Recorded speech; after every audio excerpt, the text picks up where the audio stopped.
President Draupadi Murmu on Friday said that providing the best possible education to daughters is the most effective way to promote women-led development. Addressing the gathering after presenting the National Teachers Awards 2025 in New Delhi today, the President emphasized that girls' education should be accorded the highest priority.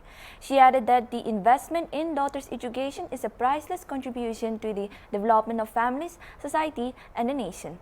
The President expressed happiness that the gross enrollment ratio of girls in higher education has shown a significant rise in recent years.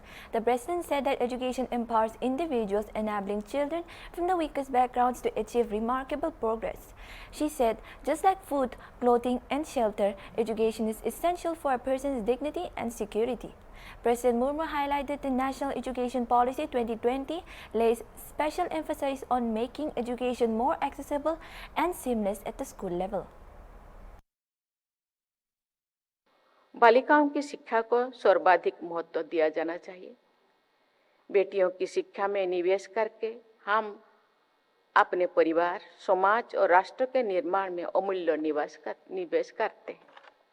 आधुनिक भारत की निर्माता विभूतियों में सावित्रीबाई फुले का नाम स्वर्णाक्षरों से हम अंकित किए हैं। 19वीं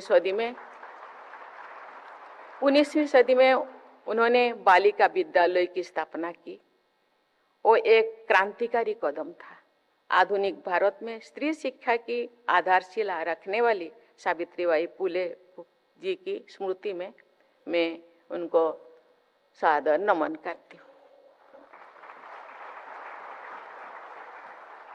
बेटियों को अच्छी से अच्छा शिक्षा प्रदान करना वुमेन लेड डेवलपमेंट को प्रोत्साहित करने का सबसे प्रभावी माध्यम है। शिक्षक समुदाय पर इसकी बहुत बड़ी जिम्मेदारी है। राष्ट्रीय शिक्षा नीति 2020 में ये संस्तुति की गई है कि बालिकाओं को अच्छी शिक्षा देना सामाजिक और आर्थिक दृष्टि से पिछड़े वर्गों के शिक्षा स्तर को सुधारने का सबसे प्रभावी माध्यम है।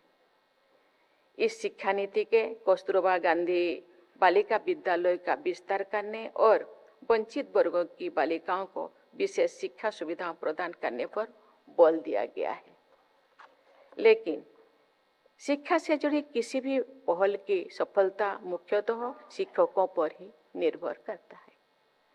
आप बेटियों को शिक्षित बनाने में जितना अधिक योगदान देंगे उतना ही अपने शिक्षक जीवन को सार्थकता प्रदान करेंगे।